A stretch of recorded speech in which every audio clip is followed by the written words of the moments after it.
빈 껍데기는 미니진 이탈로 인한 공백으로 봤다. 즉 미니진이 블랙핑크의 가치와 상응한다고.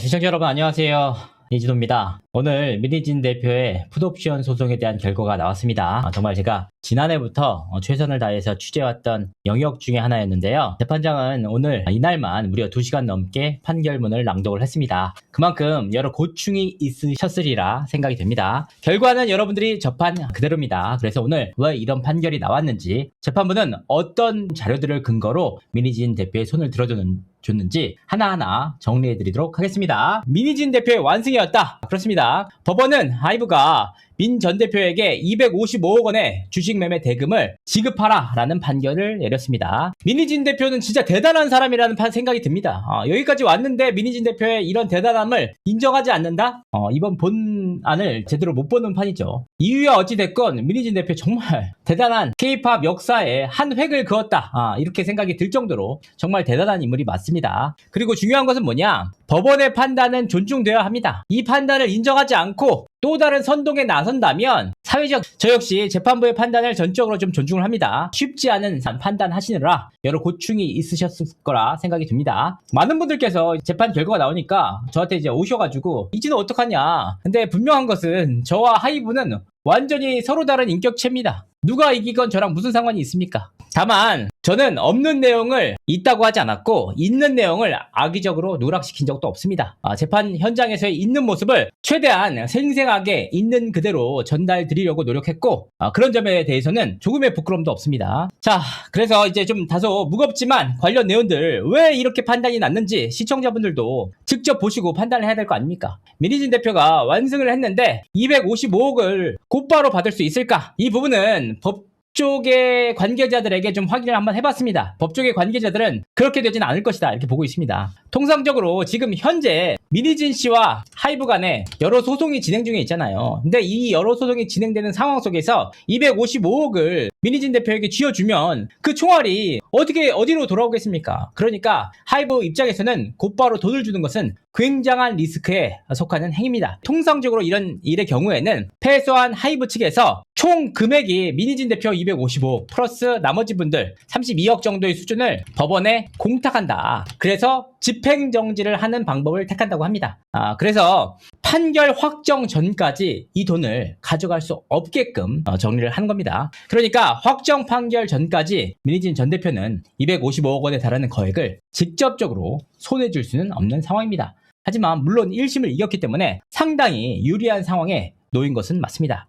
이번 결과가 나온 이후 하이브 측에서는 즉각적으로 항소를 한다고 밝혔고, 미니진 대표 측은 하이브 수고했다 라는 입장을 밝히셨습니다. 일단 그렇다면 재판부에서는 왜 미니진 대표의 손을 들어줬을까, 이런 부분들도 법조계 관계자들에게 한번 확인을 해봤어요. 그랬더니 종합적으로 정리를 해보자면 미니진 대표가 2024년 5월 인용됐던 가처분 1심과 같은 기조로 재판부가 판결을 내린 것으로 보입니다. 뭐냐? 하이브에게 있어 배신적 행위가 될 수 있을지언정 어도에 대한 배신은 아니다 라고 판시하지 않았습니까? 그런데 여기서 중요한 건 뭐냐? 이번에는 당사자인 하이브가 직접적인 문제제기한 거 아닙니까? 당사자가 하이브인데도 왜 문제제기가 인정이 안 되느냐? 재판부는 그 미니진 대표의 행위가 배신적 행위에 해당할 수는 있지만 실제로 실행 단계로 나아가서 손해가 발생하고 주주간 계약의 계약 파기까지 이를 정도의 내용이 아니었다라고 봤던 것으로 보입니다. 실제로 재판부는 뭐라고 판시를 했느냐? 미니진 전 대표가 하이브로부터 어도를 독립시킬 방안을 모색한 사실은 인정할 수 있다라면서도 그 사정만으로 이 사건 주주간 계약을 중대하게 위반했다고 볼 수 없다. 여기서 진짜 중요한 게 뭐냐?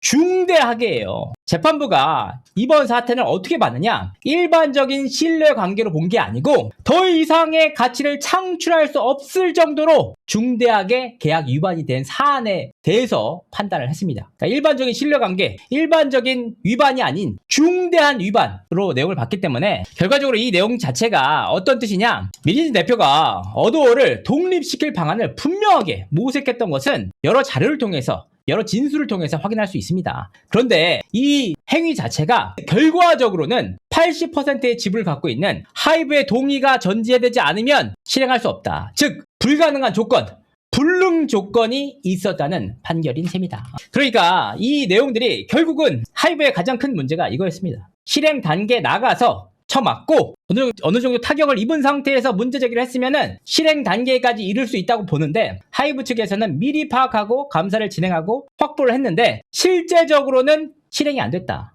배임은 예비죄가 또 없고, 그런 부분 때문에 결과적으로 어두워집은 80%를 갖고 있는 하이브 측에서 어찌됐건 니네가 좋든 싫든 허락을 해줘야만 독립할 수 있는 거 아니냐, 이런 부분에 불능 조건이 있었기 때문에 재판부에서는 민희진 대표의 손을 들어준 것으로 보입니다. 다만 이제 이번 재판에 대해서도 굉장히 아쉬움의 목소리가 나오고 있습니다. 저 역시 굉장히 큰 충격을 받았는데, 재판부의 판결이 아쉬웠던 이유들이 몇 가지 있습니다. 뭐냐? 일반적인 신뢰 파괴로 해지가 가능하다면 계약서에 중대한 위반 조항을 따로 둔 의미가 없어진다 라고 전제를 한 뒤에 재판부에서 이번 심리를 시작했습니다. 무슨 뜻이냐? 일반적으로 상호간에 약속으로 체결돼서 신뢰를 기반으로 이행되는 이 계약을 계속적 계약이라고 하는데, 이렇게 신뢰 파탄이 난 경우에는 계약에서 벗어날 수 있는 판례가 분명하게 있습니다. 그러니까 신뢰관계 파탄만으로 계약에서 벗어날 수 있는 판례가 분명히 있는데, 그런데 이번 재판부에서는 뭐라고 했느냐? 약정에 정해진 목적 달성이 불가능할 정도의 중대 계약 위반 경우에만 이번 주주간 계약의 해지가 가능하다고 밝혔습니다. 통상적으로 상호간의 신뢰 파탄 시 그 해지권은 상호 신뢰를 토대로 진행이 되기 때문에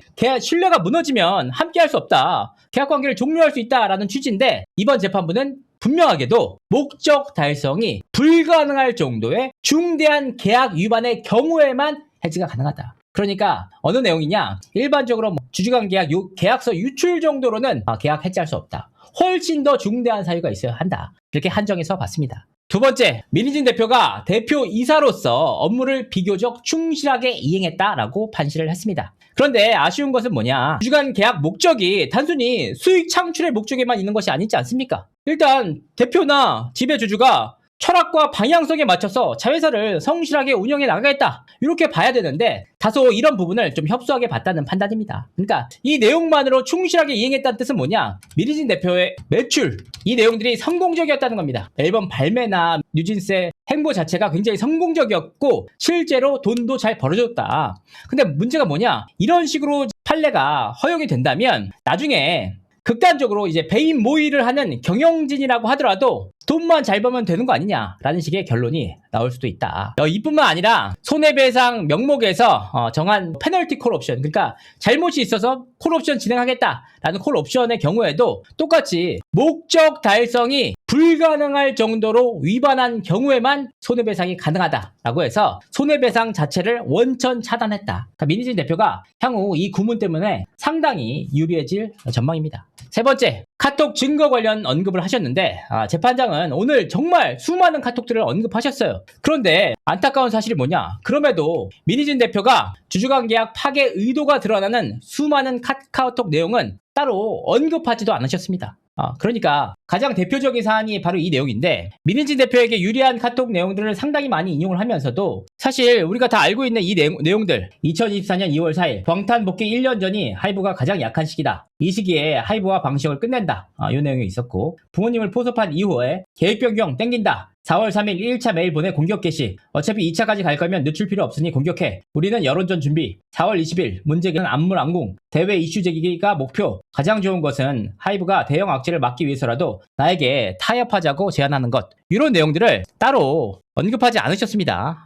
그래서 이런 부분들이 굉장히 좀 아쉬움으로 남았다, 이렇게 말씀드릴 수가 있겠습니다. 네 번째, 선행 재판과 좀 모순되는 판결이 나왔다. 앞서 우리가 아시겠지만 가처분 1심과 항소심 그리고 본안 1심에서 각기 다른 재판부가 동일하게 뉴진스를 데리고 이탈하려고 했다, 신뢰 파괴의 핵심에는 민희진 대표가 있다라고 판시를 했습니다. 더욱이 세 번의 판결을 통해서 모두 밀어내기는 없었다, 이 표절이라고 볼 수 없다, 민희진은 관계를 파괴하는 입장에 있을 뿐 등등의 내용이 명확하게 있었습니다. 그런데 굉장히 이번 재판부에서는 의아하게 앞선 선행 재판부의 판결은 인용을 안 했습니다. 대신 뭘 인용했느냐? 용산경찰서에서 불송치 이유서를 인용했다. 수차례에 걸쳐서 인용을 했습니다. 그래서 이 대목이 가장 의아했습니다. 왜냐? 선행재판부에서 내린 결론은 판결문, 확정 판결문인데 반해서 용산경찰서에서 수사하고 있는 경찰의 불송치 이유서는 검찰의 보안 수사 지시로 인해서 재수사가 진행되는 아직 확정되지 않은 결정인데도 불구하고 이번 재판부에서는 분명하게 선행재판부의 판결보다는 용산경찰서의 불송치 이유서를 인용했다. 다섯 번째, 어도어의 가치, 빈 껍데기 발언의 해석. 사실 이 빈 껍데기 발언에 대해서 굉장히 우리가 많이 이야기를 나눴습니다. 어떤 얘기를 나눴었느냐? 민희진 대표가 이 어도어가 나가서 이제 빈 껍데기가 된다는 그 주어가 누구냐? 주어는 나다. 이렇게 주장을 했습니다. 내가 빠진 어도어는 빈 껍데기다. 이렇게 주장을 하셨는데 재판부에서 민희진 대표의 주장을 그대로 인용했습니다. 하이브에서는 뉴진스가 빠진 어도어가 빈 껍데기지 어떻게 민희진 대표가 빠진 뉴진스가 어도어가 빈 껍데기가 될 수 있느냐라고 반박을 했지만 이때 재판부에서 뭘 인용했냐? 한 증권사의 리포트를 예시로 들어주셨어요. 그래서 민희진 씨를 블랙핑크의 가치와 비교를 했습니다. 그러니까 결과적으로 빈 껍데기는 민희진 이탈로 인한 공백으로 봤다. 즉 민희진이 블랙핑크의 가치와 상응한다고 판단하신 걸로 보입니다. 사실 걸그룹과 걸그룹을 이렇게 봐야 되는데 블랙핑크와 민희진 씨의 가치가 상응하다 이렇게 본 것으로 보입니다. 특히나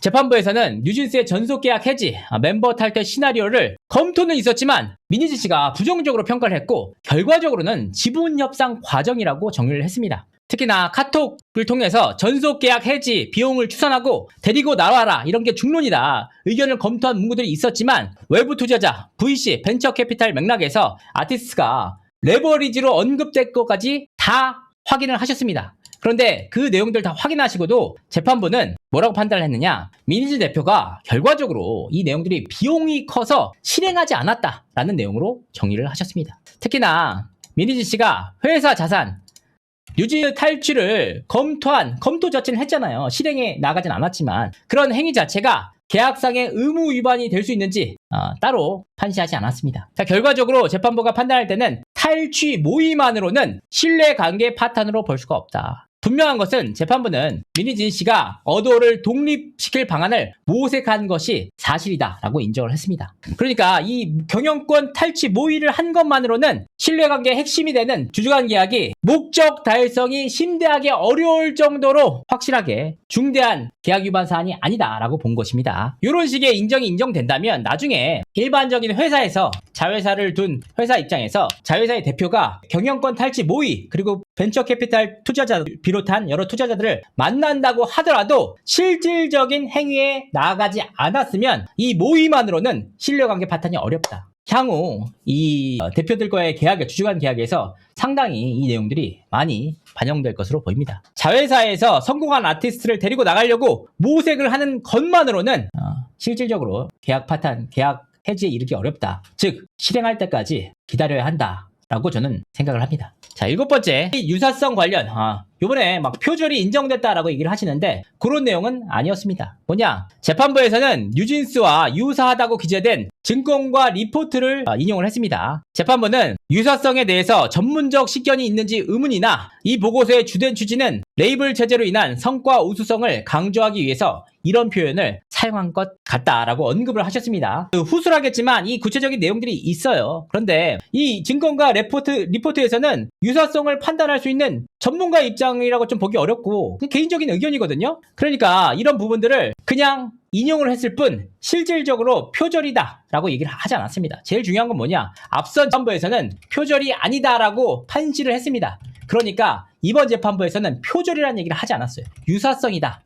표절이 아닌 유사성으로 이렇게 얘기를 하셨습니다. 그러니까 유사성에 대해서 언급을 했을 뿐 표절이 맞다 아니다를 얘기를 하지 않았습니다. 여덟 번째, 경찰의 불송치 결과를 인용했다. 그러니까 이 재판부에서 용산경찰서의 불송치 결정서를 상세하게 인용을 하면서 뭐라고 했느냐? 민희진 씨의 행위에 대해서 중대성의 부정의 근거로 삼았습니다. 근데 이게 뭐냐? 이 사안은 형사가 아닌 민사재판이잖아요. 그러니까 불송치는 민희진 씨가 범죄가 있느냐 없느냐 범죄 여부에 대해서 살펴본 내용입니다. 하지만 이번 민사 소송의 경우에는 민사상의 계약 위반 및 중대성 파악과는 전혀 다른 법적 기준에 기초함에도 불구하고 형사 고소의 불송치 이유서를 근거로 삼았다. 그러니까 앞서서 민사재판부의 서로 다른 판결문보다는 용산경찰서의 불송치 이유서를 훨씬 더 중요한 근거로 봤다. 이렇게 볼 수가 있겠습니다. 특히나 아까 말씀을 드렸지만 이 사안은 지금 검찰에서 보안수사 명령이 떨어져서 아직까지 확정된 문서가 아닙니다. 그럼에도 불구하고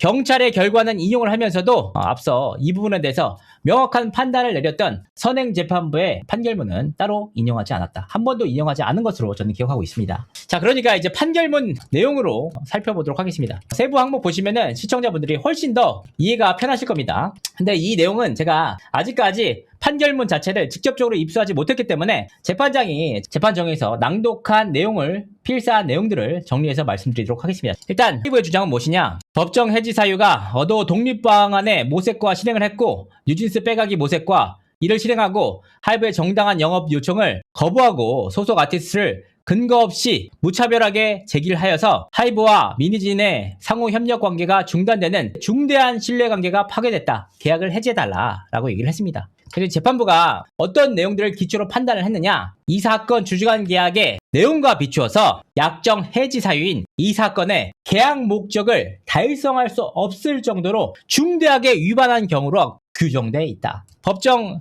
해지 사유로 주장하는 주주간 계약 기초가 된 상호 신뢰 파괴로도 약정 해지 사유와 같이 마찬가지로 중대한 위반에 이르는 경우에 해지할 수 있다라고 할 것입니다. 그러니까 문헌상 어느 당사자가 본 계약 목적을 달성할 수 없을 정도로 중대하게 위반한 경우를 약정 해지 사유로 규정하고 있습니다. 단순히 신뢰 파탄, 서로 간의 배신적 행위가 아니다. 실질적으로 모색을 넘어서 실행을 했고 손해가 나고 이런 부분들이 명확하게 있어야 해지할 수 있다라고 이 내용들을 분명하게 박아놓고 시작한 겁니다. 그러니까 이게 앞서서 신뢰 파탄만으로 계약 해지된 사례가 판례가 분명하게 있단 말이에요. 근데 재판장께서 이 내용을 분명하게 언급하고 가시면서 일반적인 신뢰 파탄이 아닌 목적 달성이 불가능할 정도의 중대한 계약 위반만을 따졌던 것입니다. 이 내용을 보시면 오늘 판결문을 보다 잘 이해하실 수가 있습니다. 자, 그렇다면 계약서상 중대한 위반 사유는 뭘까? 고의 중과실 10억 원 이상 어도에게 손해를 입힌 경우, 어도 운영과 관련해서 배임과 횡령, 기타 위법 행위를 한 경우, 대표이사로서 업무 수행 중대 결격 사유가 발생한 경우라고 할 수 있겠습니다. 그러니까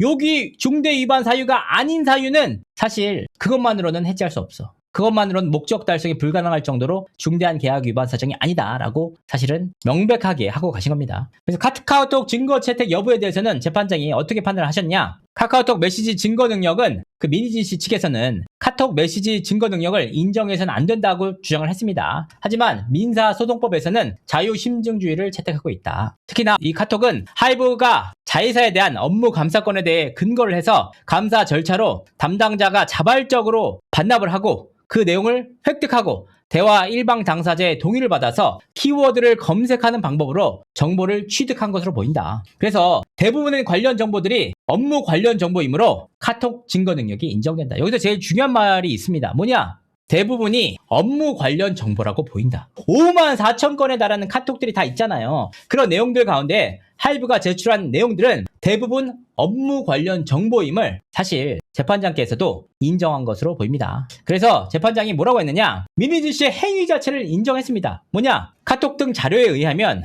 피고 미니진이 어도에 대한 지배력을 약화시키고 자신이 어도를 독립적으로 지배할 수 있는 방법을 모색했다고 인정할 수 있음을 분명하게 했습니다. 즉 미니진은 어도 독립 방안을 모색한 사실을 인정할 수 있다. 그래서 이는 이 사건 주저간 계약 수정 협상이 결렬될 것을 조건으로 2025년경 풋옵션 행사 이후 하이브와 협상을 통해 동의를 얻는 것으로 가정하고 주요 수단으로는 미니진의 어도 이탈 방법을 구상한 것으로 보입니다. 여기서 진짜 중요한 게 뭐냐? 가정이란 말입니다. 가정. 그러니까 재판부는 뭐라고 했느냐? 가장 중요한 내용 두 개예요. 2025년 풋옵션 행사 이후로 봤다. 그러니까 이 치밀하게 모의를 하고 준비를 했지만 이 실행 단계는 풋옵션 행사 이후이기 때문에 주주간 계약 해지와 관련이 없다는 그 시기에 대해서 분명하게 언급하셨고요. 두 번째 뭐냐? 하이브의 동의를 얻는 것을 가정했다. 그러니까 실행한 게 아닙니다. 모색했다는 겁니다. 그러니까 재판부에서는 미니진이 어도를 독립 방안을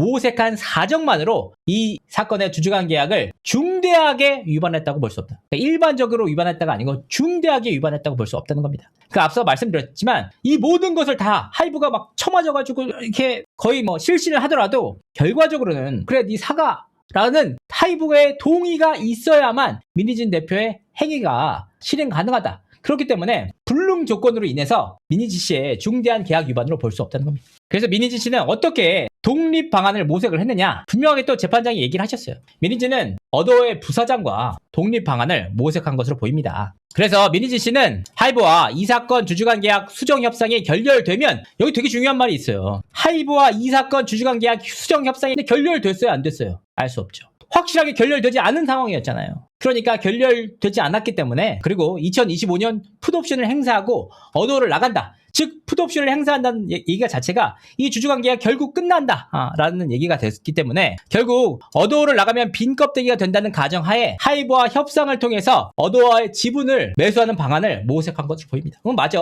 어도어가 뭐 어떻게 되든 일단은 평가 절하돼서 우리가 쉽게 사올 수 있는 방안을 모색한 건 맞지만 빈 껍데기가 된다는 것 자체가 협상의 전제일 뿐이지 실질적으로 그렇게 되지 않았잖아. 그 전제 자체가 풋옵션을 행사한 이유를 얘기한 거잖아. 그렇기 때문에 실행에 이르지 않았다. 당시 수정한 매수가액은 8천억에서 1조 5천억 정도로 추정한 것으로 보입니다. 8천억에서 1조 5천억까지 얘기를 구체적으로 나누긴 했지만 가장 중요한 건 뭐냐? 아까서 말씀드렸지만 이 가정이라는 단어를 통해서 실제 실행이 아니라 예비 단계에 있음을 재판부에서 분명히 했던 겁니다. 하이브는 언제 민희진 씨의 어도 독립 방안을 알았느냐? 2024년 2월 22일 당시 하이브 대표이사 박지원 씨와 투자자 A씨와의 대화를 통해서 민희진이 어도 독립 방안을 모색하고 있다는 이야기를 해서 이러한 점을 알고 있었던 것으로 보입니다. 그런데 2024년 4월 3일자, 16일자 항의 이메일을 보내기 전까지, 받기 전까지 하이브에서 별다른 조치를 취하지 않은 것으로 보입니다. 뭐냐? 이게 후술하겠지만 뒤에도 나와요, 이 내용이. 법원의 판단은 이렇습니다. 만약에 하이브가 민희진 씨의 독립 방안을 안 시게 언제야? 2월 22일이라는 거예요. 이때 당시에 투자자가 박지원 대표이사에게 분명히 얘기했어. 근데 만약에 정말로 중대한 계약 위반 사항이었다면 2월 22일 날 문제 제기. 근데 안 했잖아. 민희진이 먼저 문제 제기하기 전까지 안 했잖아. 그렇기 때문에 정말 하이브 측에서 중대한 계약 위반 사항이라고 판단하지 않았을 여지가 있다. 이렇게 봤습니다. 하이브 입장에서는 중대한 계약 위반 사항으로 판단하지 않았을 여지가 있다. 정말 중대한 사항이었으면 그때 문제 제기를 했을 텐데. 사실 제가 가장 이번 재판에서 이해가 안 가는 분위기는 해요. 왜냐하면 한 투자자의 말만으로 잘 나가는 대표를 바로 감사에 끌어안치기에는 너무 리스크가 크잖아요. 곧바로 조치에 들어갔다가 결론이 악의적인 투자자가 악의적인 루머 유포였다면은 하이브에서 오히려 무고를 한 것이 되는 셈인데 이 내용을 들었으면 곧바로 조치에 나섰어야지 왜 안 했느냐. 그러니까 이거 중대하게 안 본 거 아니냐 라는 판단을 하신 것으로 보여요. 사실 2월 22일 날 내용 이후에 하이브에서는 이 정보를 취득한 이후 민희진 씨에 대한 좀 조사를 준비했던 것으로 보이는데 민희진 씨에게 통보하지 않고 제대로 된 대대적인 착수를 하지 않은 감사 등을 착수하지 않았기 때문에 중대한 계약 위반으로 너네도 안 받기 때문에 그렇게 조치 안 한 거 아니야 라고 재판부에서 판단한 것으로 보입니다. 엑시시란 말이 나오는데 계약상 중대한 위반으로 왜 재판부는 보지 않았을까? 여기서 이제 분명히 또 얘기가 나옵니다. 2025년 7월 14일 경찰은 불송치 결정서에서 여기 나오죠. 앞선 판결문이 아니라 불송치 결정서에서 카카오톡 포렌식 엑싯은 경영권 탈취가 아닌 민희진이 정상적인 만기 5년을 채운 뒤 풋옵션을 행사한 이유를 가정하고 있다. 맞아. 엑싯을 하기로 했어. 근데 언제냐? 그 엑싯은 풋옵션 행사 이후야. 그렇기 때문에 어도의 주식 상장을 가정하거나 어도의 지분을 팔도록 한 것도 하이브의 승인을 전제로 한다. 이러한 검토는 타당한 것으로 보입니다. 검토를 하는 것 자체는 타당하다. 왜? 결과적으로는 어떤 난리를 피우더라도 하이브의 승인이 필요하기 때문에. 그래서 2025년 이후를 이탈 계획을 재직 의무 기간 이전이라고 단정하기도 어렵고 이게 재직 의무 기간이라고 단정할 수 없잖아. 더욱이 해지권 발생 요건으로 시행 촉구 불이행을 전제로 하므로 2025년인지 2026년 11월 이후인지 이 부분은 해지권 발생에 별다른 의미를 갖지 않는다고 할 것입니다. 이게 무슨 뜻이냐? 민희진 씨가 2025년 이후 나갈 생각이었으니까 계약 위반이잖아 라고 주장을 해도 아니 시점은 논쟁 의미가 없잖아. 해지 요건이 충족됐는지를 살펴봐야지 시점은 상관이 없다. 그러니까 결과적으로 이제 앞선 재판부에서 1심 가처분 1심 항소심 본안 1심 판결에 대해서 상호관계의 기초 파괴의 입장에는 민희진 씨가 있다라는 판결보다는 경찰의 불송치 유서를 근거로 2025년 이후를 가정하고 있다. 즉 실행하지 않았다. 이렇게 본 것입니다. 자, 민희진은 어도의 독립방안을 어떻게 모색했느냐? 2024년 4월 3일자 부사장과 카카오톡 내용과 같이 향후 민희진이 풋옵션을 행사하고 어도를 나가면 껍데기가 된다는 가정하에 어도의 지분을 저가 매수하는 방안을 이룬 것으로 보입니다. 그러니까 어도의 지분을 저가에 매수하려고 했어. 근데 문제는 뭐냐? 여기서의 주어가 하이브에서는 뉴진스라고 얘기를 하고 있고 민희진 씨는 그 주어가 나다. 내가 빠진 어도어는 빈 껍데기 된다. 그러니까 내가 나가면 어도어 빈 껍데기 되잖아. 내가 나가서 빈 껍데기 됐으니까 내가 돈 얻어서 그냥 싸게 사올 수 있잖아. 라는 것이 민희진 씨의 주장이고 하이브는 아니 어떻게 어도어가 민희진 대표가 나가면 빈 껍데기 되냐. 뉴진스가 나가야 빈 껍데기지. 그래서 주어는 뉴진스다 라고 얘기를 했는데 재판부에서는 빈 껍데기에 대한 주어는 민희진 씨라고 봤습니다. 특히 이 저가 매수하는 방안에 이르렀지만 더 중요한 게 뭐냐. 이게 최종 계획인지 아닌지 알 수 없지만 2024년 4월 20일 하이브의 감사로 인해 이 카카오톡 내용의 4월 3일자 이후 구체적인 모색은 찾을 수가 없게 되었습니다. 그러니까 뭐냐? 하이브의 감사로 인해서 모색하긴 했지만 실행을 안 했잖아. 그러니까 모색과 구체적인 계획을 짠 것은 맞지만 실행 단계까지 진행된 확정된 계획이라고 보기가 어렵다. 더욱이 이 내용만으로 실제 실행하려던 이 내용이 최종 시나리오인지 확인하기 어렵다. 최종 시나리오라면 그래도 가능성이 있겠지만 감사로 인해서 아무것도 진행이 안 됐잖아. 그러니까 확정된 계획이 아니기 때문에 이 내용을 중대한 계약 위반 사항이라고 보기가 어렵다라는 겁니다. 민희진 씨의 실행 계획은 어떻게 있느냐? 2024년 1월 24일자 카톡에서 부사장, 어도가 3천억짜리 회사를 살 거니까 하이브야, 우리 외부 투자 받게 라고 말합니다. 여기서 추가적으로 하이브야 승낙해줘라 라는 문구가 등장합니다. 그리고 하이브의 지분을 66%로 낮추면 방어가 가능해져요 라고 말합니다. 그러니까 이 내용은 아마도 주주총회 특별 요건을 염두에 두고 대표이사 해임 등에 대한 방어가 가능하다는 취지로 볼 여지가 있습니다. 그러니까 이 발언을 통해서 부사장 그리고 민희진 측도 하이브의 지배구조와 의사결정 구조를 분명하게 인식하고 있었다. 그러니까 아무리 우리가 계획을 짜고 실행 계획을 하더라도 하이브에서 동의 안 해주면 끝이잖아 라는 판단을 한 것으로 보입니다. 네, IPO 논의 내용들도 있습니다. 이게 기업 상장에 대한 논의인데 부사장은 플랜 A와 플랜 B를 제시하면서 플랜 A는 빠르게 높은 가격으로 엑시트하는 문구가 있고 플랜 B는 IPO 시킨다고 즉 주식 상장을 의미합니다. 그러니까 여기서 카톡을 보면 IPO 시킨다고 허락받고 3천억쯤 외부에서 땡겨와서 이런저런 회사들 사와서 똘똘 뭉쳐서 하이브가 못 건드리게 하는 거죠. 이런 문구가 등장합니다. 그런데 민희진은 저걸 사는 건 놔두냐라고 말하고 부사장은 투자받는 걸 동의받아야죠 라고 해서 동의받아야 한다고 하고 있습니다. 또한 민희진이 그러니까 그걸 놔두냐고 라고 재차 묻자 부사장은 하이브 입장에서도 어도가 IPO를 한다. 예를 들면 빅히트처럼 4조 밸류로 하면 지네가 들고 있는 지분 가치 절반만 팔아도 돈이 된다는 취지로 답변하고 있습니다. 이런 행위들이 다 있었던 것은 모두 인정이 됐습니다. 문제는 뭐냐? 하이브의 동의를 받아야 가능한 일이다. 자, 뉴진스 데리고 나와라. 이 내용에 대해서도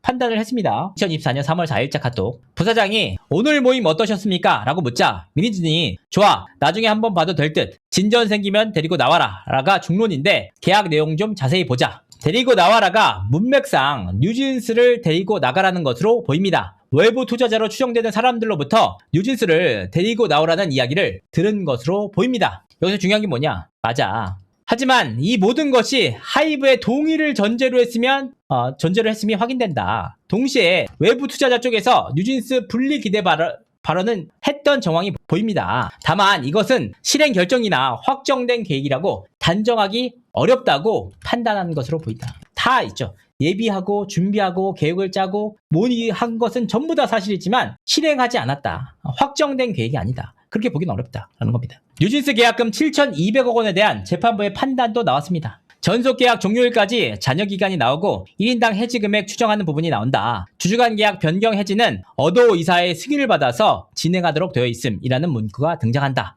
즉 이사회 승인사항이다 전속계약 해지는 이사회 승인사항이다 라고 말을 하고 매출액으로 하면 인당해서 4,500억입니다. 이 금액은 당시 추정한 전속계약 해지에 따른 위약금으로 보입니다. 3월 15일자 카톡을 보도록 하겠습니다. 아무리 생각해도 멤버 탈퇴하는 건 저희 쪽에서 피해가 크다. 과거 앨범도 놓고 나와야 하고 브랜드 같은 것들도 다 어도에 몰려있고 이 브랜드라고 하는 건 광고 계약을 의미하는 것 같습니다. 과거 앨범과 브랜드도 어도에 몰려있고 그 비용을 계산하면 7,200억 원으로 충분하다. 협상하면 8천억 원에 만날 수 있다 라고 말을 합니다. 이에 미니지는 노우 얘네 미래 가치를 넣지. 그러니까 미래 가치 산정액으로 1조 넘게 부르지. 뉴진스를 8천억에 주겠니? 하자 부사장은 네 제가 하이브라면 1.2조에서 1.5조 부를 것 같아요.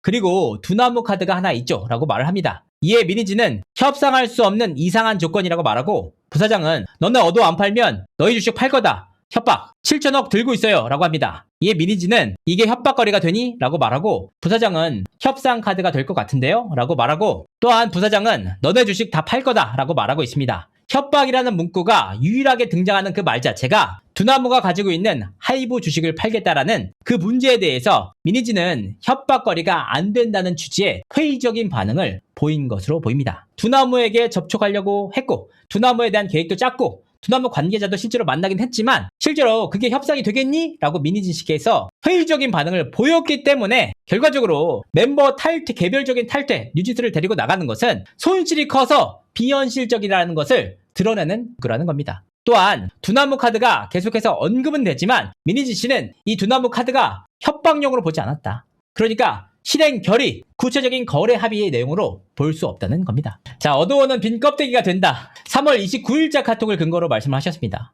부사장은 투자자 자금 땡겨와서 하이브와 딜을 하는 거죠. 기존에 투자 지분 넘겨주고 하이브랑 딜을 하는 거죠 라고 말을 합니다. 그리고 어차피 시간 지나고 민 대표님이 풋옵션 행사하고 나가면 어도어는 빈 껍데기 되는 건데 라고 말합니다. 여기서 빈 껍데기라는 단어가 등장합니다. 시간이 지나면 민 대표의 뭐뭐 하면 민 대표가 나가면 빈 껍데기가 된다라고 하고 있습니다. 시간이 지나면 어도어가 빈 껍데기가 된다는 것은 아마도 미니진의 의무재직 기간 5년을 염두에 두고 발언할 것으로 볼 여지가 있습니다. 그러니까 이 주어가 뉴진스가 아닌 미니진이라는 것을 재판부에서 판단한 근거이기도 합니다. 그러니까 이게 사실은 좀 납득하기가 어려운데 왜냐하면 이 카톡을 보면 빈 껍데기 발언에 단순하게 빈 껍데기가 된다는 내용만이 아닙니다. 여기서 재무적 투자자를 구함, 민 대표님 하이브 어도어에서 사오는 플랜, 하이브 어도어 팔라고 권유, 요 내용이 있잖아요. 근데 여기서 중요한 게 뭐냐? 어도어는 빈 껍데기 됨 슬러시로 뉴진스 권리 침해 소송을 진행한다.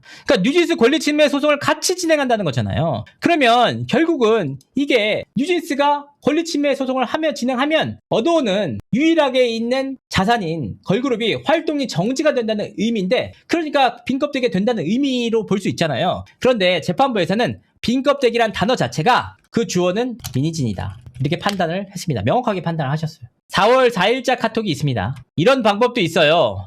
1월 2일에 풋옵션 75% 행사 약 1,000억 원 캐시아웃 어도어는 빈 껍데기 됨 재무적 투자자 구해서 어도어 사놓은 플랜. 그런데 이 내용을 다 마시면서도 뉴진스 권리 침해 소송에 대해서는 말씀을 안 하셨습니다. 그래서 적당한 가격의 매각 민 대표님은 어도어 대표이사 캐시아웃 한 돈으로 어도어 지분 취득 주주간 계약 새로 체결 이렇게 되면 옛날에 못 팔고 남겨둔 5%가 쓸모 있어지네요 라고 말하자 미니지는 대박이라고 말합니다. 여기서도 2025년 1월 2일 풋옵션 75% 엑싯 빈 껍데기 즉 미니진이 풋옵션을 행사하고 나가면 어도어는 빈 껍데기가 된다. 그때 하이브와 협상을 해서 적당한 가격에 매수 방안을 모색한 것으로 보입니다. 그러니까 일정 지분을 취득하고 대표이사에 취임한 이후에 하이브와 다시 주주간 계약을 체결하겠다는 의미로 읽힙니다. 이런 행위 자체가 풋옵션 행사 이유를 가정하기 때문에 풋옵션이 본인 정당하게 받아야 되는 금액 이라고 재판부에서 판단한 것으로 보입니다. 자, 그리고 미니지는 2025년 1월까지 대표이사 업무 수행 계획이 있었다. 4월 15일자 카톡을 보도록 하겠습니다. 2024년도 어도어 업무 계획에 대한 카톡인데 11월 또는 12월 앨범 판매, 음반 월드투어 공지, 2025년 월드투어라고 부사장이 진술한다. 미니지는 그러니까 하반기에 우리 앨범, 우리 음반 낸다 했으니까 12월 이전에 내야 하잖아. 12월 발매로 찍혀야 하지 않니?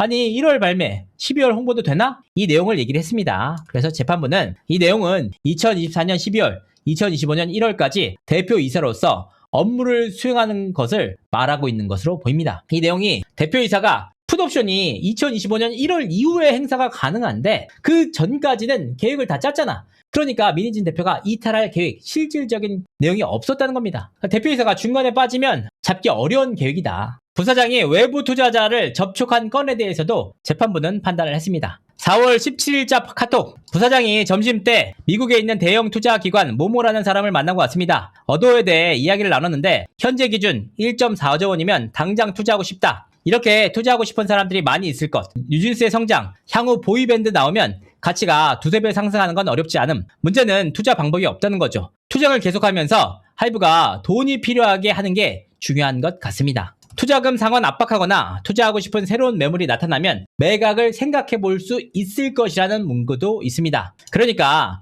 2024년 4월 22일자 하이브의 어도어에 대한 감사 착수로 인해서 앞서 언급했던 카톡 독립 방안은 여기서 중단된 것 같습니다. 굉장히 구체적인 계획을 짜긴 했지만 전제가 하이브의 동의 없이는 투자 구조를 만들 수가 없다. 더욱이 하이브의 감사 착수로 인해서 이와 같은 계획 자체가 실행되지 않았으므로 이 내용을 중대한 계약 위반 사안으로 보기 어렵다는 겁니다. 하이브 눈물을 흘리겠네요. 예, 웃음밖에 안 나오네. 자, 어도어에서 민희진씨의 이탈에 어떤 영향이 있는지에 대해서도 재판부에서 판단을 했습니다. 이 사건 주주간 계약 수정 협상과 향후 피고 민희진의 이탈에 대해 살펴보도록 하겠습니다. 뒤에서 보는 바와 사정에 비추어 보면 다음과 같은 사실을 인정 가능합니다. 피고 민희진의 재직기간은 2026년 11월 2일까지고 2024년 11월 11일부터 풋옵션 행사할 권한이 생깁니다. 2025년에는 약 1천억 원에 근접한 것으로 추정됩니다. 2026년경에는 하이브에게는 민희진과의 재계약 여부에 대한 위험이 있다고 할 것입니다. 이른바 재계약 리스크가 있어 보입니다. 카톡에 비추어 민희진이 2025년경 풋옵션을 행사할 경우 의무 재직 기간 이전에 이탈할 경우도 완전히 배제할 수는 없어 보입니다. 재직기간 만료에 따른 민희진의 이탈은 그 자체로 어도어에 중대한 변화를 가져올 사유라고 판단이 됩니다. 다만 민희진의 이탈로 어도어가 빈 껍데기가 될지 별다른 영향이 없을지 그 사이 어느 지점에서 있을지는 제출된 증거로 판단하기는 어렵다고 할 것입니다. 그러니 뭐냐? 민희진 씨가 나갈 수 있는 구조가 맞다는 거예요. 그리고 만약에 민희진 씨가 이탈하면 하이브의 입장에서도 부담이 되는 부분인 것은 분명하다. 다만 민희진이 나가면 어도어는 끝이다 라고 단정할 만한 증거는 없다. 그런데 그렇게 단정할 수 없는데 왜 재판부는 민희진의 이탈이 어도어의 빈 껍데기를 불러온다고 판단을 했을까? 여기를 보면 분명한 이유가 있습니다. 카톡에서 민희진 측은 민희진이 나가면 어도어는 빈 껍데기가 된다 라고 가정하고 있는 것 같습니다. 민희진은 자신의 풋옵션을 행사하고 어도어를 나가면 어도어는 빈 껍데기가 된다는 가정하에 이 사건 주주간 계약 수정 협상 당시 대표이사 박지원 등에게 제대로 보상해주지 않으면 풋옵션 행사하고 어도어 나가고 제대로 보상해주면 남자 뉴진스 그룹 만들어서 어도어 가치 몇 배로 높여주겠다라고 회의에서 입장을 표명합니다. 박지원 등은 민희진이 재직기간 이후 풋옵션을 행사하고 나갔을 때 어도어의 가치 하락 가능성을 주된 위험으로 보고 협상에 임하는 것으로 보입니다. 주간 계약에 대해 주된 쟁점인 경업금지, 풋옵션 행사 가격 등에 대한 합의가 이루어져서 민희진이 어도어의 잔류를 선택할 경우 카톡에 나온 어도어의 독립 방안은 수정된 주주간 계약의 재직기간 이후로 남게 된다고 할 것입니다. 뭐냐? 이런 계획들을 다 짜고 준비를 다 했던 것은 많지만 만약 이 내용에서 주간 계약의 합의가 이루어지면 결과적으로 독립 방안 자체가 재직기간 이후에 되는 거 아니냐. 그러니까 재직기간 내에 발생할 일이 아니기 때문에 중대한 계약 위반으로 보기 어렵다는 겁니다. 민희진이 나가면 어두우니까 빈 껍데기가 된다는 말은 확정적인 내용이 아니라 협상용으로 전제한 것으로 보인다는 재판부의 판단입니다. 법원의 빈 껍데기 판단은 또 있었습니다. 뭐냐? 2024년 4월 16일자 하나증권의 하이브 기업 분석 보고서 제목은 뉴진스로 본 멀티 레이블의 가치 이렇게 기재하고 있습니다. 당시에 뉴진스는 2022년 데뷔 멜론 1위, 2위 동시 차지 유일무이 아티스트다. 걸그룹 기준 비교 가능은 블랙핑크다. 한참 내려가면 어도의 2년 내 적정 가치는 2조 원 내외가 될 것. 블랙핑크 월드 투어 시점이 한번 반영된 YG의 1분기 실적 발표 이후 최고 시청은 1.8조였다. 추후 블랙핑크의 재계약 리스크였음을 감안해서 보면 어도어도 충분히 인정받을 수 있는 수준이다 라고 기재를 했다. 여기서 기업 보고서에 YG 시총 1.8조 원 찍고 주가가 하락했는데 그 부분은 뭐냐? 블랙핑크의 재계약 리스크가 있었다고 판단하고 있습니다. 그러니까 앞서 언급한 바와 같이 민희진의 이탈에 따른 리스크도 여기서 판단한 부분과 유사하게 작동할 여지가 있다고 보입니다. 무슨 뜻이냐? 민희진 씨의 이탈이 블랙핑크의 재계약 실패와 사례와 유사하게 하이브의 주가 하락으로 이어질 여지가 있다고 재판부는 본 것입니다. 블랙핑크 뉴진스가 아니라 블랙핑크 민희진 씨를 동등하게 보고 판단하신 것 같습니다. 그러니까 민희진 씨가 이탈할 때 얻어오는 껍데기가 되고 블랙핑크가 재계약 실패했을 때 주가가 하락한 것처럼 민희진 씨가 이탈하면 똑같은 작동 방식으로 하이브의 주가가 하락한다. 여지가 있다라고 판단을 하셨습니다. 특히 또 법원이 본 이탈의 여파가 더 있었습니다. 민희진 측도 2024년 초 어도의 시장 가치를 8천억에서 1.5조 원 정도로 추정하고 있습니다. 부사장이 만난 미국 대형 투자자는 1.4조라고 말했다고 카톡에 나와 있습니다. 블랙핑크 실적으로 YG 최고 실적 1.8조 원 달성 이후 블랙핑크 재계약 리스크로 주가가 하락했다는 것이고 뉴진스의 블랙핑크와 견주어 2조 원 내외로 추정한 것인데 뉴진스를 2조 원으로 추정한 것은 뉴진스, 민희지, 하이브의 3자 연합의 전속 계약과 이 사건 주주간 계약이 지속될 것을 전제로 한 평가로 보입니다. 이 중 카카오톡 등의 민희진의 이탈 가능성에 대한 위험이 있다고 할 것입니다. 민희진 등을 근거 없는 표절 의혹을 제기해서 하이브의 시총이 8천억 감소했다라면서 업무상 배임으로 고발을 했습니다. 하지만 하이브의 시총 8천억 하락은 민희진의 이탈 가능성에 대한 시장의 우려를 반영한 것으로 보입니다. 그러니까 민희진 씨가 문제 제기를 해서 하이브의 시총이 8천억 떨어진 게 아니고 민희진 씨가 이탈하는 시장의 우려가 반영되면서 8천억이 떨어진 것이다. 민희진 이탈 리스크로 인해서 시총이 8천억 떨어질 정도로 민희진 씨의 그 존재감은 크다라고 재판부에서 판단을 했습니다. 빈 껍데기 판단에 대한 내용은 또 있었습니다. 2023년 11월 박지원과 민희진 사이에서 카톡이 있습니다. 민희진이 내가 나가면 가치가 살아남아 있냐? 라고 말합니다. 박지원은 희진님이 없으면 어도어 가치가 제로인데 라고 하는데 1년 뒤 발칵이라고 민희진은 말합니다. 그러자 박지원은 뭔 소리야 하 라고 말합니다. 아마 이 부분은 여차하면 1년 뒤 나간다는 취지로 받아들여 박지원이 놀란 듯한 의미로 뭔 소리야 라고 되묻는 것 같습니다. 그러니까 민희진이 나가면 어도어가 빈 껍데기가 된다는 것을 당시 하이브의 대표이사였던 박지원 씨도 일부 인정했다. 그걸 엿볼 수 있는 카톡이다. 그렇게 말씀하시는 것 같습니다. 근데 다만 그때 당시 주주간 계약 협상 과정에서 서로 간에 일반적으로 너 없으면은 우리 회사 망하지. 이 내용들을 한 내용을 재판부에서는 봐봐라. 박지원도 분명하게 인정한 부분이 있다라고 판단한 것으로 보입니다. 빈껍데기 판단의 의미는 하나 더 있었습니다. 하이브의 빈껍데기 문구는 뉴진스를 데리고 나가서 전속 계약을 해지하려는 의미, 즉 뉴진스 빼각이다.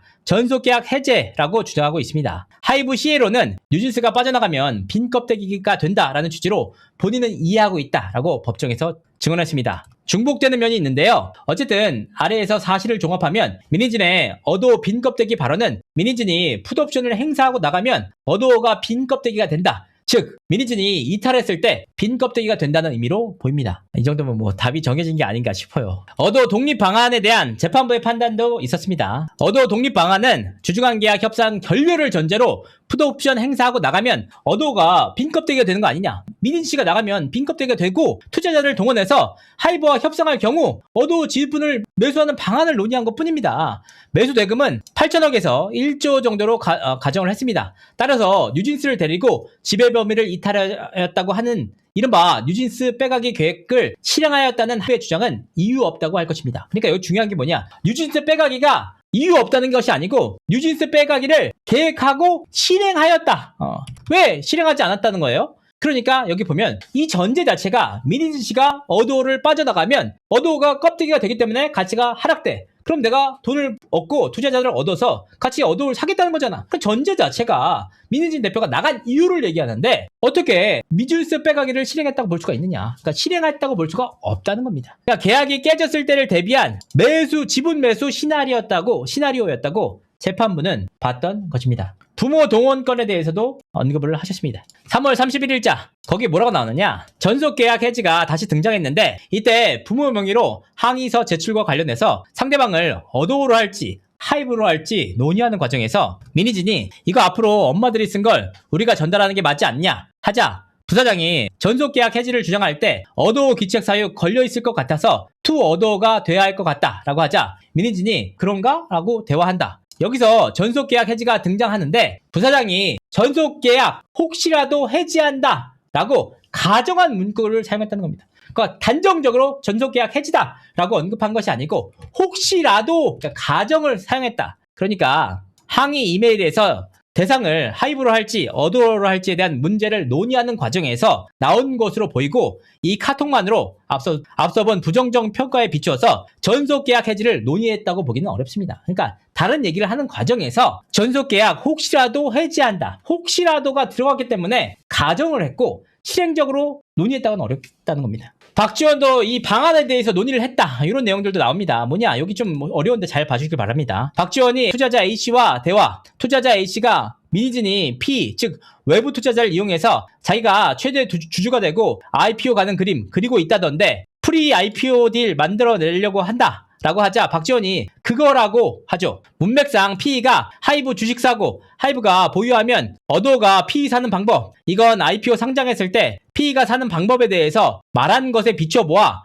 그거라고는 그러라고 오기로 보입니다. 즉 외부 투자자 A씨의 미니진 어도어 상장 추진에 대해서 그러라고 하죠 라고 하면서 박지원 씨조차도 그 방안에 대해서 직접적으로 얘기를 했다. 그러니까 방안 자체가 문제가 됐다면 직접적으로 언급을 해가지고 문제제기해서 고발하고 조치를 취했을 텐데 그러라고 했잖아. 그러니까 동의를 했다는 의미로 재판부는 판단한 것 같습니다. 근데 다만 이 부분은 일정 부분 오류가 있습니다. 왜냐? 이 대화를 나눈 시기는 2024년 2월이었습니다. 그러니까 민희진 대표가 프로젝트 1945, 하이브 7대 제약 등 부모까지 동원해서 뉴진스 빼가기를 시도할 것이라는 계획 자체를 몰랐던 시기입니다. 그러니까 해보라고 하죠. 어차피 안 될 거니까 라고 나이브하게 생각했던 것으로 보입니다. 결과적으로 2024년 4월 20일 감사에 착수하면서 관련 자료를 확보하고 이 사안의 중대성에 대해서 판단한 시기와 2월은 분명하게 다른데 봐봐 이 내용들만 봐더라도 그러라고 하잖아 라고 재판부는 판단을 했습니다.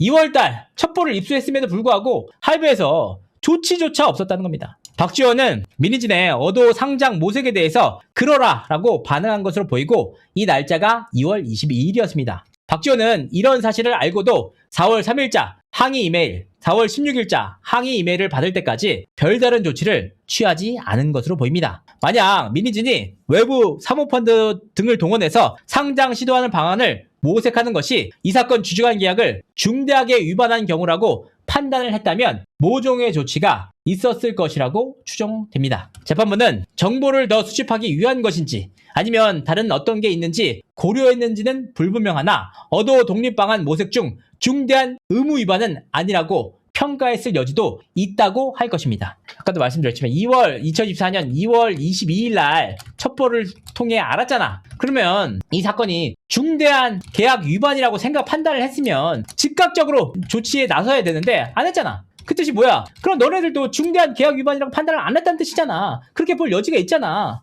라고 재판부에서는 판단을 했습니다. 그러니까 여기서도 재판부에서도 정보를 더 수집하기 위한 것인지 아니면 다른 게 어떤 게 있는지 고려했는지는 불분명하나 어도의 독립방안 모색이 중대한 의무 위반이 아니라고 평가했을 여지도 있다고 할 것입니다. 두나무 협박 아니다. 아까 크게 말씀드린 협박이란 단어가 나오는데 두나무 카드를 언급할 때만 나옵니다. 그러니까 두나무는 어디냐? 하이브의 주주 중 한 명입니다. 주요 주 중 한 명이에요. 두나무 카드 하나 갖고 있죠. 너네 어도 안 팔면 너네 주식 다 팔 거다. 협박. 7천억 들고 있어요 라고 하자 미니진이 이게 협박거리가 되냐 라고 하고 부사장은 협상카드는 될 것 같은데요 라고 진술을 했습니다. 먼저 너네 어도 우리한테 안 팔면 너네 주식 다 팔 거다. 이 문구 자체가 해악의 고지, 너를 어떻게 하겠다, 악의적으로 어떻게 하겠다는 고지인지는 다소 의문이 있고 미니진도 이게 협박거리가 되니? 라고 회의적인 반응을 보이고 있습니다. 두나무에 대한 미니진의 영향력 관련 자료도 제시되어 있지 않고 실행 가능성도 의문이고 공포심을 유발한 해악의 고지라고 보기 어렵습니다. 다만 두나무가 어도 지분 매수하기로 투자 결정한 경우를 가정해서 그 경우에는 어도의 지분과 하이브의 지분과 교환 협상하는 방안 중 하나로 제시한 것에 불과하다 할 것입니다. 이상호도 협상 카드는 될 것 같다라는 취지로 말하며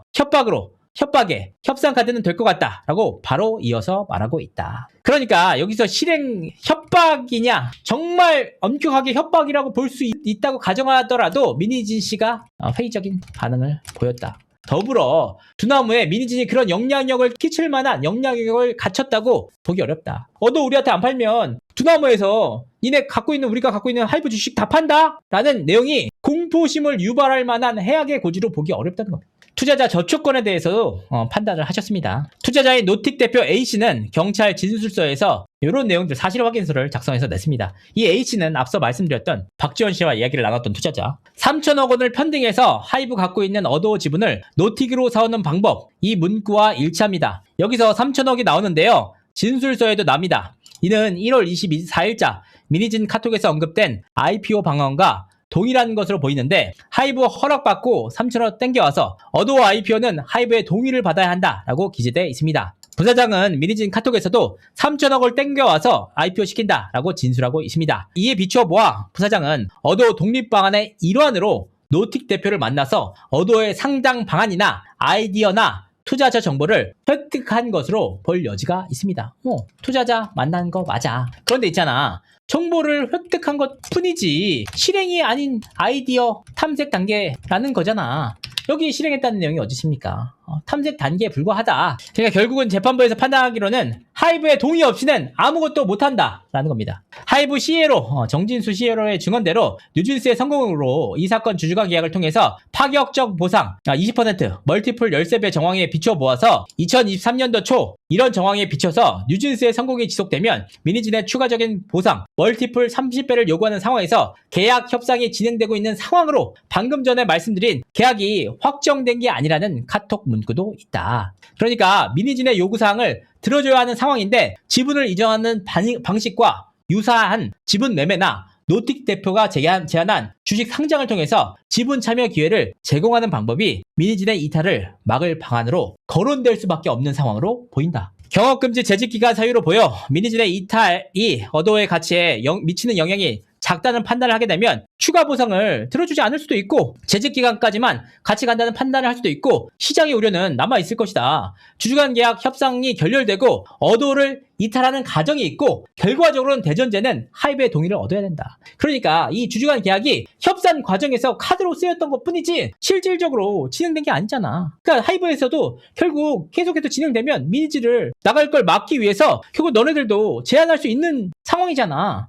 그러니까 결과적으로 이 모든 대전제가 하이브의 동의를 전제로 한다. 하이브가 동의하지 않으면 이런 방법은 아무런 효력이 발생할 수 없게 됩니다. 이런 행위가 어도어의 성장 발전을 저해하거나 손해를 야기하는 행위인지는 다소 의문이다. 어도어의 성장 발전과 하이브, 미니진 간의 지분 내지 경영권 경쟁이 일치한다고 볼 수 있는지에 대해서도 다소 의문이다. 이와 같은 미니진은 어도어의 독립을 모색하였으나 하이브의 동의를 가정한 방안으로 보인다. 그러니까 결국 이 모든 조치, 하이브 1945나 여론전이나 이런 모든 조치들이 결과적으로 아무리 그런 짓을 한다고 해도 결국은 하이브의 동의가 있어야만 얘네들이 독립할 수 있는데 이런 계획을 짠 것만으로, 모색한 것만으로 어떻게 계약상의 중대한 계약 위반으로 볼 수 있느냐라는 것이 재판부의 판단이었습니다. 그래서 미니진 씨의 업무 수행 능력에 대해서 어떻게 판단을 했느냐? 재판부는 미니진은 어도어 대표이사로서 비교적 충실하게 이행했다고 판단된다. 2023년도 뉴진스 성공 보상으로 어도어 지분 20%와 멀티플 13배를 보상받았다.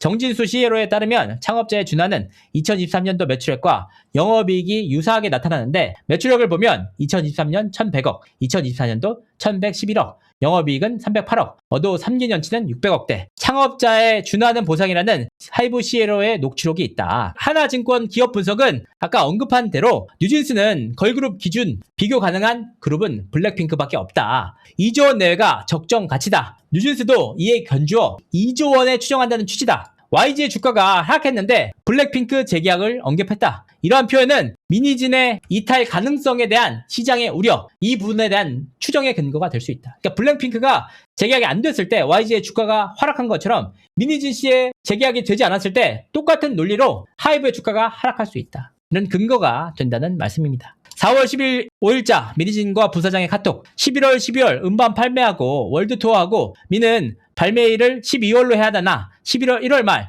12월 홍보 2025년 1월까지 업무 계획에 대해 기재를 했다. 그러니까 더욱이 분쟁 중에 미니진은 5월 24일자 6월자 서로 다른 앨범을 발매를 했고 5월 31일 가처분을 결정짓고 다툼을 그만하자고 하이브 측에 제안을 했다. 또한 6월 20일자에는 도쿄돔 공연을 마무리했고 2024년 매출액은 2023년도와 유사하게 나타났습니다. 하이브는 7월 8일 주주간 계약 해지를 통지했고 8월 27일 대표이사를 해미했습니다. 9월 20일 콜옵션 행사를 통지했고 미니지는 9월 13일 대표이사 복귀하고자 2차 가처분을 시작했습니다. 당시 대표이사에게 분쟁을 종료하고 서로 윈윈하자고 미니진 씨가 제안을 했다. 10월 17일자 어도 임시주총에서 사내이사로 재선임됐다. 방금 말씀드린 부분이 2024년도에 미니진의 대표이사 업무 성과와 경영 성과에 해당한다. 그러니까 재판부에서도 미니진 씨가 돈을 많이 벌어다 주는 대표임을 분명하게 인정했습니다. 다만 앞서도 말씀드렸지만 유능한 CEO라고 해서 회사의 지배구조를 배신하고 계약을 깨는 행위에 대해서 정당성을 부여한다? 단순히 돈을 많이 번다는 이유로 이런 부분이 향후 계약에 대해서도 상당히 많은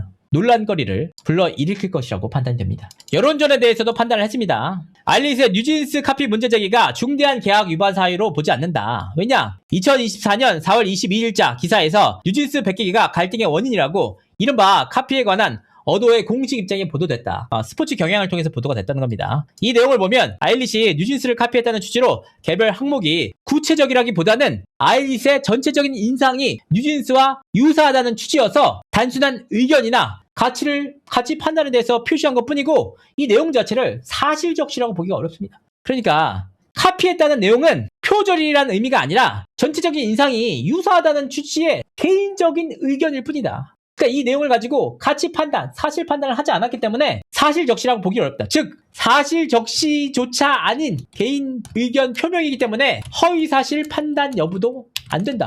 왜냐면 이게 사실이라고 표현을 한 게 아니잖아. 그러니까 사실적시가 전제되어야 할 사실적시의 진위 여부가 문제되는 허위사실 유포로 나아가는데 사실적시에 해당하지 않으므로 더 이상 허위사실 유포라는 주장은 이유가 없다고 할 것입니다. 아일릿 유사성에 대해서도 근거를 말씀하셨습니다. 증거에 보면 3월 25일 아일릿 데뷔를 전후해서 인터넷 매체를 중심으로 뉴진스 안무, 컨셉 카피 이슈가 화제가 되었던 것으로 보입니다. 경찰에서도 이와 같이 판단했고 기사에서도 이런 내용이 나오고 특이할 점은 아까 봤던 하나증권 리서치 보고서에 이 부분이 언급되어 있습니다. 4월 하나증권 리서치 보고서 아일릿이 뉴진스 노하우 흡수하면서 빠르게 성장하는 것 마찬가지 신인들이 데뷔할수록 나아지는 것이 시스템적으로 긍정적이다 라고 되어 있고 데뷔한 지는 불과 한 달도 안 된 아일릿이 데뷔 성과 짚어볼 필요가 있다. 데뷔 전 공교롭게도 한 명 탈퇴, 메인 보컬 부각시키지 않고 포지션 모호하게 가져가는 등 형태가 뉴진스와 유사하다라고 기재되어 있습니다.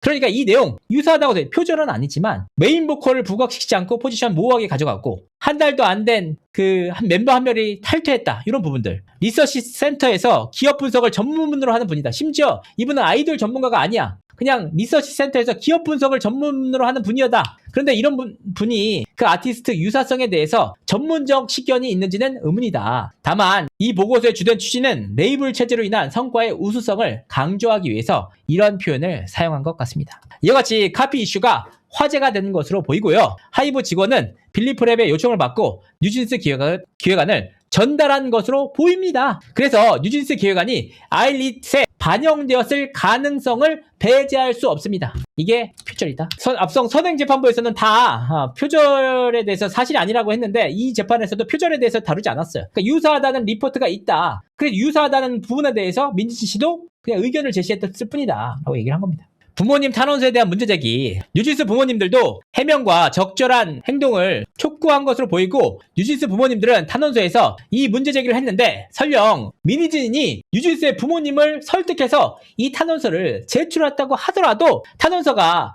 부모의 자필로 제출되거나 컴퓨터로 출력한 문서에 부모님들이 서명한 이상 이것은 해당 부모님의 의견으로 봐야 할 것입니다. 그러니까 이제 부모님의 말투로 해라 이런 지시했던 내용들 그리고 실제로 다 작성을 해준 내용들이 다 자료로 남았거든요. 그런데 그렇게 자료로 남았다고 할지라도 결과적으로 최종적으로 사인을 한 사람 누구냐? 뉴진스의 부모님들이다. 그렇기 때문에 이는 뉴진스의 부모님의 의견으로 봐야 할 것이다. 자, 유사성의 근거 추가적으로 보도록 하겠습니다. 6월 10일자 미니진의 카피 의혹 반박 영상을 빌리프랩에서 제시한 것으로 보이는데 빌리프랩과의 소송에서 이 부분에 대해서는 논란이 유의미하게 줄어들었다라고 볼만한 추가적 증거 제시는 부족해 보이고요. 카피 문제는 2024년도 10월 국정감사 주제로 선정돼서 질문을 받게 되었습니다. 질문을 받겠네. 아일릿 데뷔 이전에 티저 이미지가 공개됐을 때 유사성 논란이 제기되었고 빌리프 랩 대표 답변서에 비춰보아서 이러한 문제를 어느 정도 알고 있을 것으로 추정되는데 빌리프 랩이나 하이브 등이 어도어 측과 이 문제로 사전에 협의를 하거나 양해를 구했다고 볼 만한 자료가 없어 보입니다. 그러니까 유사성 너네들도 알고 있었을 거 아니야. 그런데 왜 사전에 뭐 어도어한테 승낙을 안 받았어? 이런 취지의 내용으로 보입니다. 그래서 그 근거가 뭐냐? 하나증권이 아까 언급했던 아일릿이 뉴진스의 노하우를 흡수하며 빠르게 성장하고 있다라고 평가한 것처럼 긍정적 요소로 평가하고 있습니다. 상승 효과가 발생하고 반면 자기 잠식 효과도 발생하는데 양자 합해서 상승 효과와 자기 잠식 효과를 넘어서 이익이 극대화될 것으로 보입니다. 그러니까 뉴진스의 노하우를 얻어서 아일릿이 성장하는 만큼 반면 효과로 자기 잠식 효과도 발생을 한다는 겁니다. 그런데 뉴진스 입장에서는 시장을 잠식당할 우려가 발생한다. 어도어가 1인 회사라면 주주 간 이해 충돌이 발생할 여지가 없으나 미니진이 20%를 보유하고 있으므로 소주주와 대주주 간의 이해관계 충돌 우려가 있다고 할 것이다. 그러니까 걸그룹 간의 유사성이 강할수록 시간의 근접성이 강할수록 이러한 우려는 증가한다. 물론 양자의 선의 경쟁을 통해서 시장 자체로 확장하는 효과로 궁극적으로 어도어의 이익이 되는 쪽으로 작동이 있을 것이라고 본다. 어느 정도 인식하고 어떤 사전의 양해나 협의를 구한 게 없다. 이런 상황에서 어도어의 카피 문제 제기는 그러니까 카피에 실제로 했는지 안 했는지 그건 알 수 없죠. 알 수 없죠. 그런데 유사성 논란까지 제기된 마당에 어도어 입장에서는 카피 문제 자체는 제기할 수 있다. 그러니까 창작 측면에서도 카피 문제는 정당하다고 할 것. 하이브 측도 카피 문제에 대해서는 자신의 의견을 표명할 수 있다. 그러니까 뭐냐? 아니 아일릿이 뉴진스랑 유사하다는 미니진 씨의 개인적 의견을 밝혔잖아. 그러니까 너네들도 언제든지 의견 표명할 수 있어. 뭐라고 하냐? 아일릿은 카피를 한 적이 없다. 뉴진스 또한 누군가로부터 카피한 것으로 볼 여지가 있지 않냐 등 자신의 견해를 표현할 수 있을 것이다. 너희들 표현하면 되잖아. 미니지는 그냥 개인적 의견을 표현했을 뿐이니까 이 개인적 의견은 사실 판단, 가치 판단이 아니야. 사실 적시로 볼 수 없으니까 너희들도 똑같이 아일릿은 카피한 적이 없다고 밝히면 돼. 미니진이 제기한 컨셉은 저작권이 보호하는 표현 방식이 아니라 아이디어에 불과합니다. 그러니까 문제 제기한 것은 저작권 문제가 아니라 아이디어가 유사한 거 아니냐. 이러한 컨셉의 독창성은 법의 보호를 받지 못할지라도 미니진 측이 제기하는 이러한 카피 논란은 사회적 공론화를 거쳐서 해소돼야 할 문제로 보입니다. 그러니까 아이디어 측면이니까 아이디어가 유사한 건에 대해서는 사회적 공론화, 이런 문제 제기를 통해서 해소돼야 될 문제라고 판단할 것으로 보입니다. 네, 밀어내기 문제에 대해서도 판단을 했습니다. 밀어내기 문제를 제기한 행위 등은 중대한 계약 위반으로 볼 수가 없습니다. 5월 17일자 스포츠 경향 단독 보도, 어도어 측 입장문이 보도되었음. 내부 고발은 음반 밀어내기였고 10만 장 뉴진스 밀어내기 권유받아라는 부제목이다. 그러니까 기사를 통해서 확인을 하신 겁니다. 본문에는 뉴진스는 음반 밀어내기를 하이브로부터 권유받은 적이 있다. 겟업 음반 당시 에스파 초동 기록을 꺾을 수 있다. 10만 장 밀어내기 권유를 받았으나 사업 철학에 위배되어 단호히 거절했다. 그 이후에 하이브 레이블 만연한 것으로 알고 있다. 자회사에 대해 반품 거래 조건부로 거래 내역이 있는지 조사하고 투명한 처리를 해주길 바란다 라는 취지의 입장문이 언론에 보도됐습니다. 언론의 기사로 나온 겁니다. 하이브가 어도어에게 뉴진스 음반 밀어내기를 권유한 것으로 보입니다. 앞선 재판부에서는 밀어내기가 없다고 다 판시를 했는데 이 재판부는 밀어내기가 있다 없다를 떠나서 권유를 한 것은 보인다 사실로. 신동원의 카톡 등에서 당시 정황이 나와 있는데 하이브 측 인사가 밀어내기를 권유했다고 기재되어 있고 한국 음반을 일본에서 사가는데 많이 사가게 푸시할 수 있다는 취지로 얘기하고 있습니다. 더 많이 사가게 푸시할 수 있다. 옥상에서 했다. 구두로 했다. 당시 저희 겟업 초동 때 그 얘기가 나왔다. 생각보다 안 나갔다 라고 진술해서 나머지 이야기까지 진술을 하고 있다. 하이브 측에서는 이메일을 통해 이는 격의 없이 이루어진 대화의 일부였을 뿐이다 라는 문구가 있다.